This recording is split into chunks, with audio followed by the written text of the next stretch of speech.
Tonight, what we're talking about is alternatives to Lightroom and Photoshop. And a couple weeks ago, I went in and we talked about both free and commercial alternatives. And last week, what I was going to present was the free alternatives. Well, we're going to do that tonight. We're going to wrap it up, and it's going to be a pretty short and simple option for us here because we looked at four products: GIMP, Darktable, Lightzone, and Raw Therapy. And I installed all of them. I went through the process of getting them configured by default without changing anything that would make anything drastic other than how I wanted it to look on my monitors. And in a nutshell, I was extremely disappointed. I was really looking forward to one of these just stepping up and being a real good alternative to Lightroom. However, I was sorely mistaken, and we had a problem with, I had a problem with actually just keeping them running. And when I did an install, I did a fresh install after rebooting my computer so that it would be fresh and clean. And with the exception of all but one of these products, all the other three crashed regularly. And I was very disappointed in that because I am not going to use a program that ain't ready for prime time. It's just not worth my time and effort. So I went through GIMP, Darktable, Lightzone, and Raw Therapy. And quite honestly, the only one that survived and did a good job and did as I was hoping was GIMP, which is an excellent Photoshop alternative. It's completely free. It's very well supported. GIMP does a great job in doing Photoshop-y kind of things. However, the learning curve, like Photoshop, is fairly steep. So GIMP is one of those products that if you commit yourself to it and you learn how it works, just like Photoshop, if you learn about the layers capability and you learn how the different tools, how their strengths and weaknesses are, it can do everything, just about everything that Photoshop can do. It's stable. It's very well supported. It's got a huge number of options, and you're really not giving up anything quality-wise by using GIMP. That was the only success story. The other ones, Darktable, Lightzone, and Raw Therapy, each of them crashed regularly whenever I'd open up one or more photographs to just see if it could layer them, to see if it could composite them, to see if I could apply adjustment layers to them. All three of them crashed. So the bottom line is the only one I would really trust to do the job would be GIMP. And quite honestly, I'm looking for an alternative to Lightroom with the occasional use of Photoshop, as opposed to finding something to replace Photoshop all the time. I would rather do the majority of my editing in something like Lightroom instead of having to open up every single photo in Photoshop and to see if it's worthwhile to edit. And to me, I use Photoshop for the heavy lifting versus Lightroom that I can do my basic edits and some more complex edits a lot of the times right within Lightroom. So GIMP was the only real success story. The only downside to GIMP is that it really doesn't have a huge number of actions and presets like Photoshop does. Obviously, Photoshop kind of owns that market, but there is development underway for additional plugins and presets for GIMP. So it'll mature along the same lines that Photoshop did. But hey, you can't beat the price. Darktable, it really was very limited in features, and it crashed most of all. Lightzone, the fact that it was Java based, it was, I don't know how much you've all used Java applets. They're finicky. They need updates a lot of times, and if anything doesn't go right, they're prone to crash. At least that's been my experience, and that was exactly what happened with Lightzone. Although it looked interesting and it had a lot of cool, interesting features, it just was not ready for prime time. And the same thing with Raw Therapy, although it had an interesting interface, it just crashed way more than I would want to even try and use it for. So if you've got a few hundred pictures and you want to try and edit them all at once, you're not going to put up with any kind of crashing. So I just kind of eliminated those three. I'll look at them again in another year and see how they're doing. But reliability wise, that was just really a showstopper for me. So the bottom line, they're kind of fun to play with, especially because it costs nothing to try. And they do have some interesting features, but it's nothing you'd want to, if you have any number of photographs at all, it's nothing you're going to want to put yourself through, unless you like going to the dentist. I mean, it's just not worth it to me. So that being said, I'm sorry that it wasn't a more successful trial, but we'll come back to it. We'll revisit it again in a little while. And if there's any other alternatives, free alternatives that pop up in the meantime, we'll keep track of them, take a look at them, and do the same kind of evaluation on those. So again, one of the things that we're looking at for this software was the ability for it to um, actually do a Lightroom replacement. And if I've got, like, I just came back from a trip back in February, 2,400 pictures, it has to be reliable enough to be able to paw through them. So when we looked at GIMP, again, it can do some of the nice heavy lifting like Photoshop can, but it's not something I want to use on the majority of my pictures, where they just need a little tweak here and there. I don't want to have to open it up and then have two photos, the original raw file and then um, the PSD that would be generated by Photoshop. I like the fact that Lightroom can keep the edits in the database and only have one version of the file. So that being said, we're now going to look at some of the commercial software that's out there. The ones that I narrowed it down to with the criteria that I mentioned before, where we needed to be able to organize the pictures and be a valid alternative to Lightroom and Photoshop. AC/DC, which again, I hadn't heard much about, but it was up there in the ratings and there was a good number of people using it. So I pulled it down and installed it. All of these products have, they have trial versions, and the trial versions last from a week to, I think one of them was 60 days. So the Capture one is probably the most well-known of these, because it is well-known for the fact that it's included with Sony cameras, it's included with Fuji cameras, and it's an excellent tethering solution. We'll take a look at that. Skylum Luminar has some excellent features. A lot of people use that. And On1, which is probably the number one used application for alternatives to Lightroom and Photoshop. I know a lot of our members use On1. I use it occasionally. I know Rich Healy uses it regularly and thoroughly enjoys it. The nice thing with On1 is that it does combine both Lightroom and Photoshop capabilities into one product and integrates them well.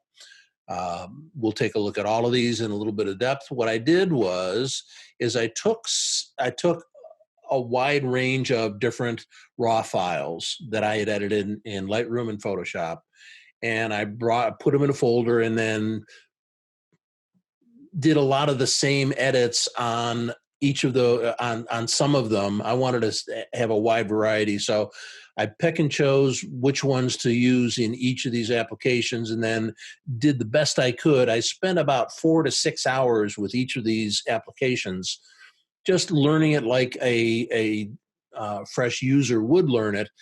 I am not going to sit down and spend the amount of time I've got invested in Lightroom unless I decide to use one of these.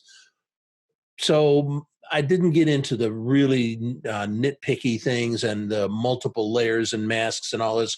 I'm looking for basic functionality, the kinds of stuff that I do in my programs or with my photographs on a regular basis in Lightroom and Photoshop. So when we looked at these, the first thing I did is I'd take a look at the interface. How does the interface look? Is it easy to figure out where you're supposed to go? Is it straightforward where you need to import, how you can attain certain effects, and what does it look like? What kind of information can you turn on and turn off?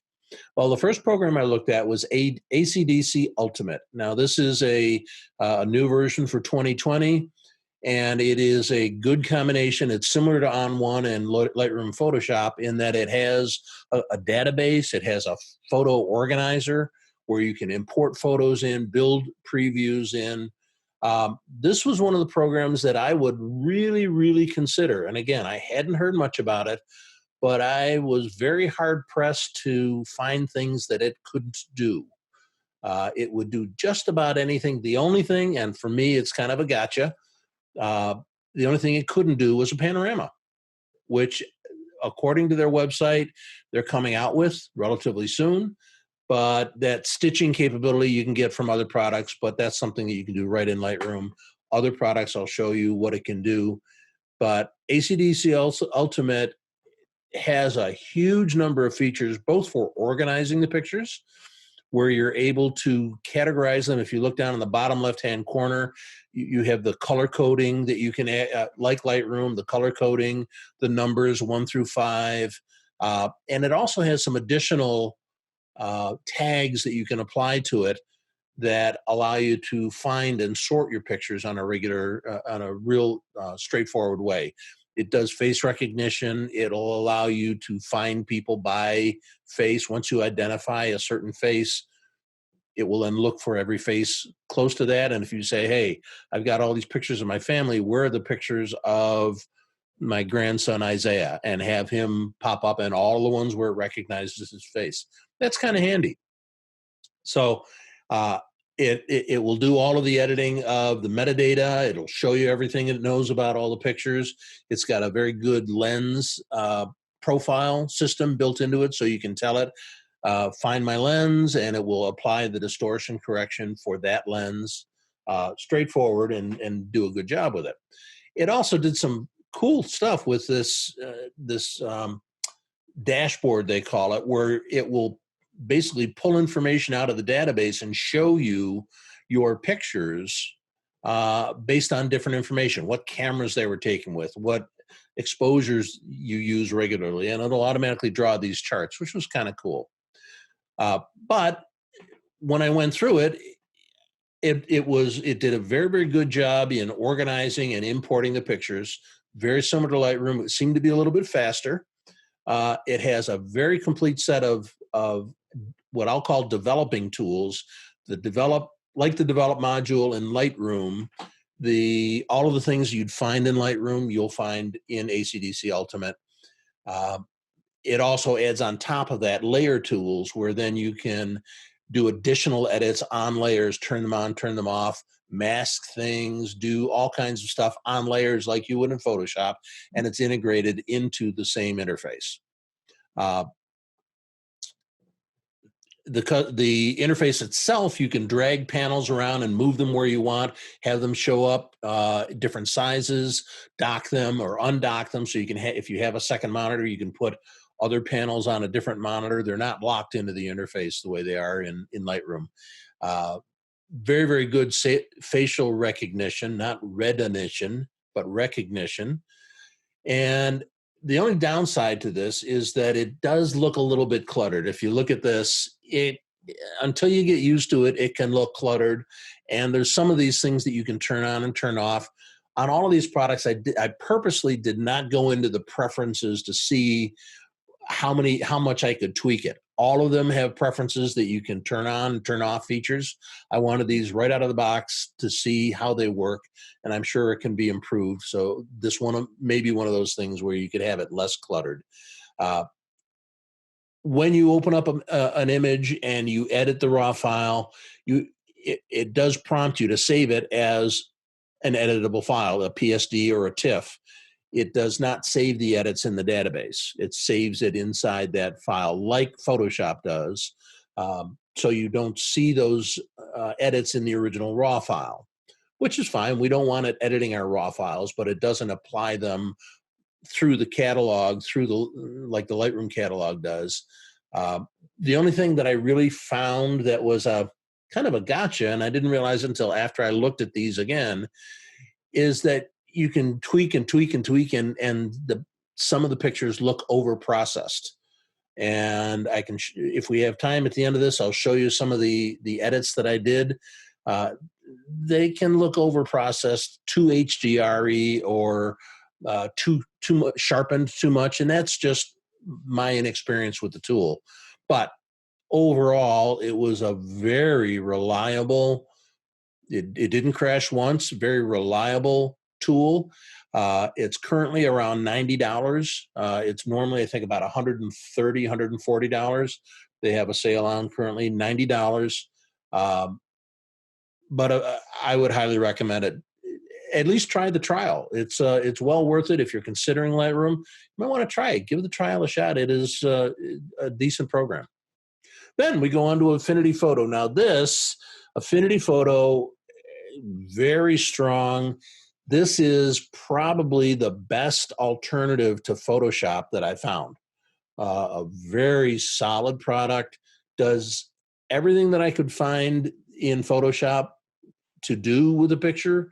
Every kind of layer, every kind of mask, every kind of adjustment layer, you can do right with Affinity Photo. It does panoramas. This is one that I did out of I think it was an 8-panel panorama. Allows it to combine it. Again, it saves it as a PSD. It doesn't save it as a raw file like Lightroom can. But this is a replacement for Photoshop. This does not do any photo organizing at all. And had I realized that beforehand, I think the survey that I'd looked at that told me the features of each of these said that it does organize them, which is why I included it. It doesn't, but it does an excellent job in editing photos like Photoshop does. All the tools, the healing tools, the object removal tools, does a very, very good job. Perspective correction, does an excellent job in what Photoshop does. It has a liquefy module, does all kinds of pushing and pulling and tweaking and the kinds of stuff you do with liquefy, but it doesn't do any photo organizing. So this is similar to GIMP in that you would have to bring each picture in and edit it. And to me, that's it has its place, but it's not a Lightroom replacement. It's a Photoshop only replacement. It does a very good job. It has these things called looks where you can tell it, show me this one photo. This is an HDR that I did. Show me this one photo with different looks, and it will apply different settings, similar to the presets in Lightroom. It'll apply different settings and dramatically different, all kinds of hundreds and hundreds of different looks. And they're categorized by portrait and sunset and landscape and different categories of looks, but does a very, very good job in actually giving you different looks that you wouldn't come up with on your own. Again, you've got an HDR image like this that it may be tough to try and replicate the way it looked, but you can definitely get some very nice looking alternatives to a natural edited photo. So Affinity Photo does a very, very good job. It has all kinds of features that Photoshop does. It should look very familiar to Photoshop users. Everything seems to be laid out very, very similarly to Photoshop. The icons, although they're not identical, they're more colorful than what Photoshop offers, but they're basically the same shape. It looks like they were trying to get as close as possible without getting sued by Adobe. Very complete set of tools. Again, it has the lens profiles. The panorama tool worked well. The HDR tool gives you all kinds of options for HDR. I did some object removal where I had something in the water and removed it, and it was seamless. You could not tell it was ever there. And it also includes some tools that you would normally find in Adobe Illustrator. Drawing tools where you can do basic edits and drawing. I didn't explore that at all because I don't know Illustrator. I know its capabilities, but I was surprised to see the kinds of things that you would find there. Excuse me. Pardon me. So the only thing I didn't like about it is it had no organizer like Photoshop has no organizer. You can't do any batch edits where you make one edit on something and apply it to a pile of pictures like Lightroom can. Can't do that. And I did find it a little bit slower than I would have liked. When you're doing some tone adjustments, it might take 20 or 30 seconds to apply those things. And it's doing a lot of stuff in the background, I assume. And again, I didn't look at any of the preferences to see if I could speed it up at all. But the nice thing is it's 25 bucks. Right now it's 25 bucks. I think it's normally 60 or $70. It's a excellent Photoshop alternative. If you don't have Photoshop, this would beat the pants off of Photoshop Elements and give you some additional capability that Photoshop doesn't do, but does a really good job for only 25 bucks. Okay. Then I took a look at Capture One. Now, Capture One has got a great reputation for being a studio image editor where you have a camera tethered to Capture One, and it has a wide number of cameras that it supports. So you can tether almost any camera to it. It will bring the image in. You can apply some batch edits to it, whatever you're bringing in. And it's what a lot of professional photographers will use specifically to bring up the a live photo shoot in a studio. I did find it, if you look on this image in the lower left-hand corner, these circular sliders, I'm sure it's just something you'd need to get used to, but it was confusing to me how you wanted it used. One thing I found with Capture One that was a little unsettling is the tools were kind of spread all over the place. There's tools on the left, there's tools at the top, there's tools in the top center, there's tools at the top right. I had to keep hunting to find out where do I go next to try and do this thing. And a couple of the tools were fairly lame. I was trying to take something and do an object removal where you have like a branch in the way or a stick on the ground you want to get rid of.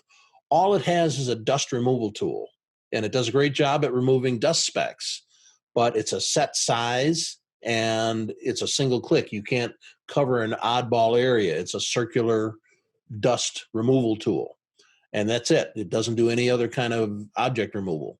So I found that a little bit limiting, but the edits that I could do in it were very, very good, simple and straightforward. Once I found the tools and figured out how to get them to do what I wanted them to do, it gave you all kinds of options. So it seemed like a decent alternative to Photoshop.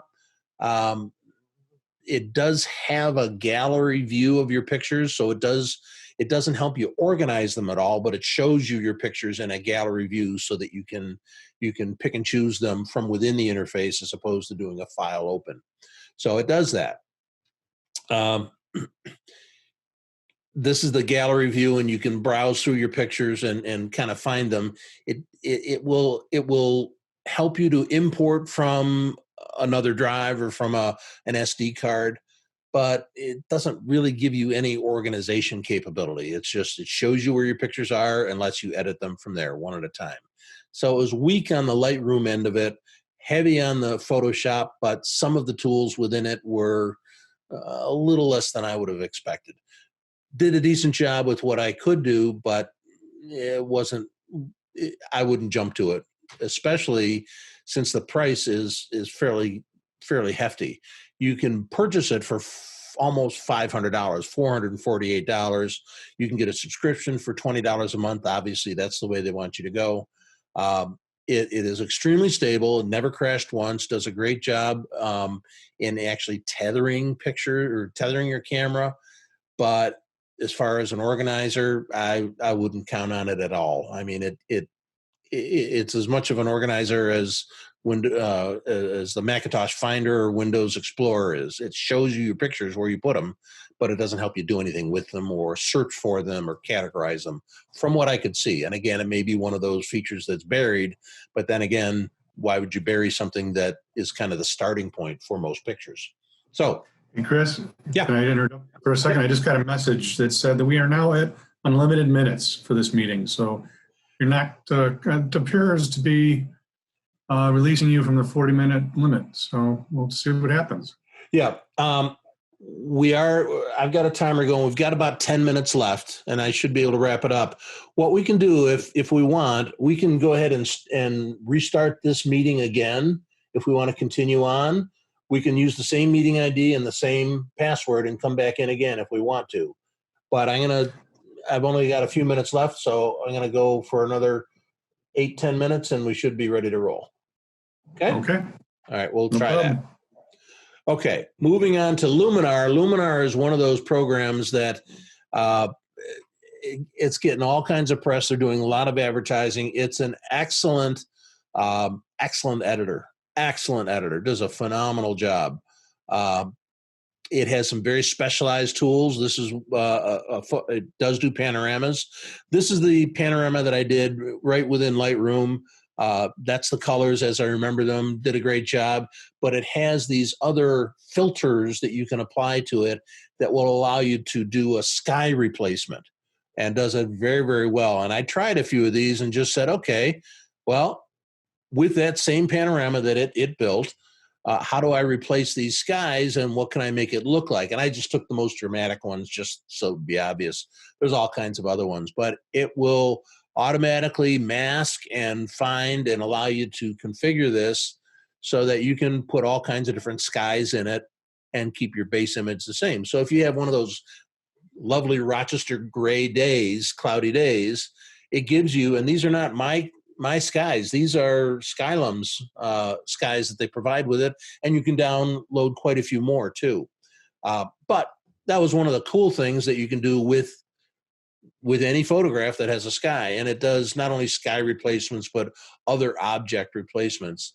And it has some AI tools that are very, very good, do a real good job of skin tones, and it's a very clear interface. It does a very, very good job in organizing things. I found the adjustments to be a little on the simple side. They're very powerful and they did the job, but I was kind of looking for a few extra tweaks in some of the tools so that I could fine tune the look. But they do it mainly through these filters that you can apply after the fact. Very, very good job. Currently on sale for $89. I think it's usually around $140. Very, very good alternative to Photoshop and Lightroom. Does have an organizer. Did a really good job. Solid and reliable. Well worth it. And for the $90, and again, it's not a subscription. It's a purchase it and you've got it. Did a really good job, and I would use that in a heartbeat because it's got some really cool options. On1 is what most people should be familiar with that are in our group. A lot of people use On1. We talk about it a lot. We've used it a lot. It has the same sort of replacements, these filters, where I can take this image and add rain to it, or add a snowfall or a blizzard, and I can add this to any image and it will add this, and you can change the effect, how strong you want it, what direction you want the rain or the snow coming from. So it does a very, very good job. I didn't spend a lot of time on one because we've had classes on it, but it does have a very good photo organizer, great automatic corrections. Something that I found that other tools did not have, and that was that all of the adjustments, all of the adjustments on some of the tools required you to touch every single control.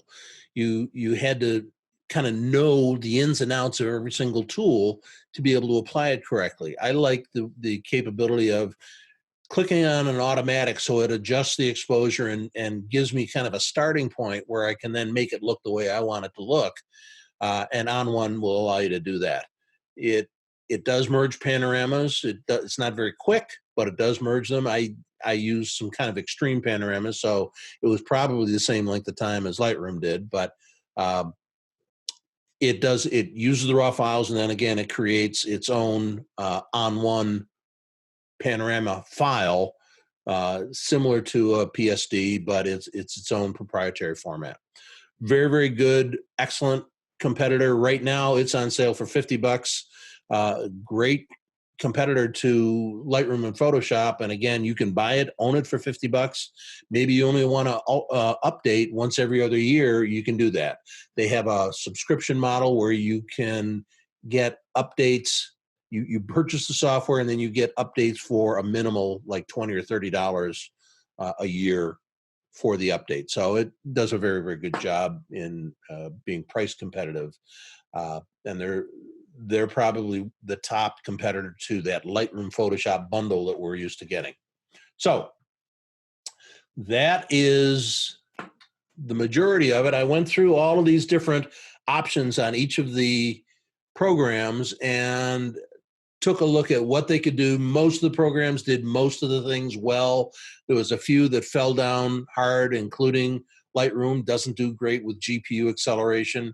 It only accelerates things minimally, but that aside, all of the tools performed similarly. There weren't any real dogs in this grouping, but a wide diversity in price. If you look at the top row there, huge diversity in price.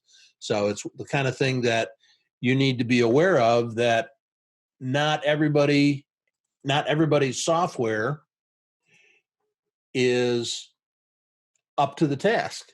So let me just give you another option here. Okay, 1, 2, there we go. So the thing that I want to make sure everybody is aware of, and that is, let me get my video going here, if it will. Okay, it won't. Cool. The thing that I want everybody to be aware of is that the software that we looked at, there we are. The software that we looked at was the free commercial software that was available at this point in time. The commercial software, there's a lot more out there, but it's the kind of thing that you have to narrow it down somehow. And we narrowed it down to the ones that I found the most features in that people would be interested in looking at.